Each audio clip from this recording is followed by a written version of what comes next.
This video was originally going to be a guide on how to acquire the Hunter's Longcoat. This is a really cool outfit, one I've actually been asked to make a guide on how to acquire. So you know what, let me tell you how to get this outfit anyway. To get this outfit, you need to buy it off a travelling vendor. Not Graham, he's a great vendor who we all love. No, instead we have to find Responder Vendorbot. This is a robot who travels around with a pack Brahmin and 2 iBot guards. The easiest way to find the bot is to head to Charleston train station, run over the red bridge to the south, and then turn back around and walk back up to the train station. Something should have then spawned. Possibly the vendor bot itself. Maybe a bunch of enemies. If it's the vendor bot, just buy the outfit from it. Right? Right? Well, no.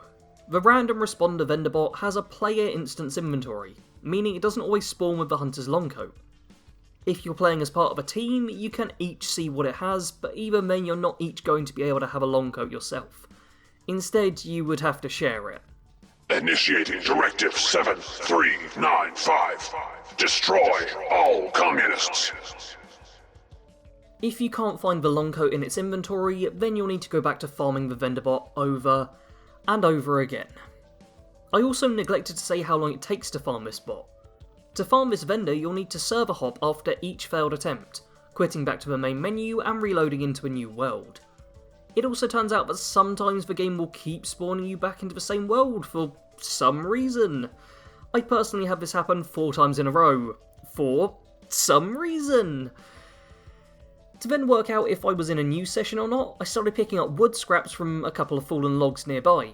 When I tried to server hop, I could tell if I was successful by if I could harvest the wood again.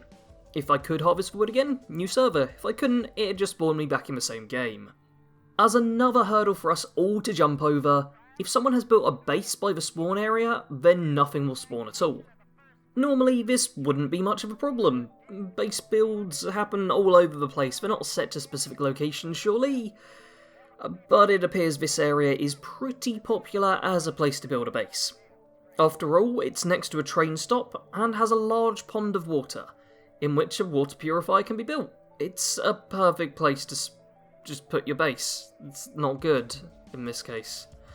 This means you'll likely spend a decent chunk of time in load screens after spawning in, seeing a camp, and immediately quitting the game.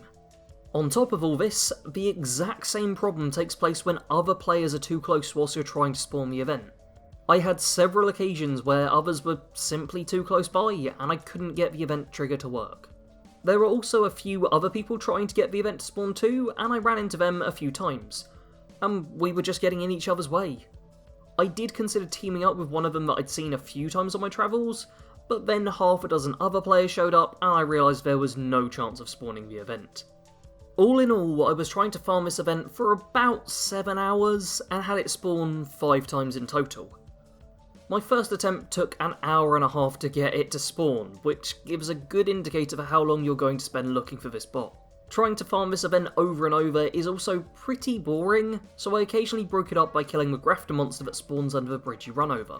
I found this was the best thing to do, as it at least meant I earned a few caps on each attempt. As you can imagine, I was getting annoyed when the vendor kept spawning without any items I really wanted.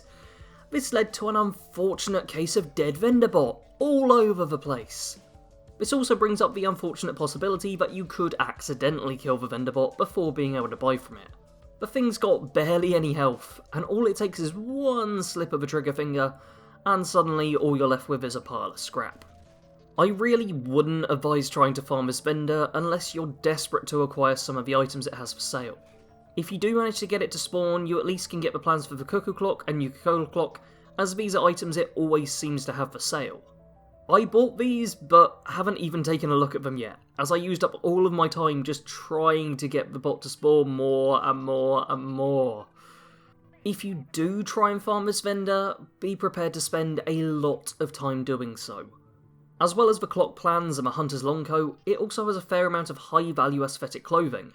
I personally saw the clean spacesuit, straitjacket and Halloween costume skeleton, but I also saw some of the other people, who had been farming the vendor, were wearing a bathrobe, tinfoil hat, and what looked like the witch's dress.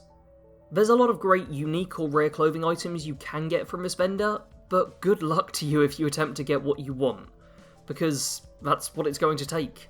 It really is a luck-based way to acquire items, and I'm not a huge fan of that. I'd much rather have to unlock an Easter egg or do a specific quest, and I've decided that I'm not going to worry about farming the event anymore. If I am in the area, I'll have a single attempt to get the vendor to spawn in, but I don't think it's worth me wasting another day trying to get a single item which is purely aesthetic. I'll be leaving a link in the description to the Reddit post which describes how to get the event to spawn, as these are the instructions I was following, and there's a few helpful tips in the comments of it, such as farming in a group spread around different servers. If you want to save on time though, then it might be worth seeing if anyone is willing to sell the item you're after. Chances are they'll be going for a pretty high number of caps, if it's even being sold at all. I will say as well, I actually have a Discord server with several voice channels for Fallout 76. If you want to join the Discord and just chat with your friends over that whilst you're in different servers, feel free to, I am perfectly happy with that. If you want to find some cool rare outfits and aesthetic items which are much easier to acquire, I'd advise heading over to Kado Genesis's channel. Genesis? I don't know how you do the plurals of S's, it's difficult. He's already made a fair few guides on how to get different clothing items such as the ritual bindings and mask and the tinfoil hat, so go take a look at those. They're much easier to acquire and still look pretty damn cool. Let me know in the comments below if you find a different location to find the Hunter Long Coat, as I would really appreciate that. Feel free to join my Discord if you want to find people to play 76 with, subscribe for more content and hit the notification bell if you want to be notified of when I've uploaded a new video, or when I'm streaming. And yes, I said streaming as I'm planning on doing a Fallout 76 stream on Sunday, starting at 6 PM UK time. If you want to watch me having fun, testing out builds, and trying to acquire new items, then make sure to check that out. As always, thank you for watching. Sarge out.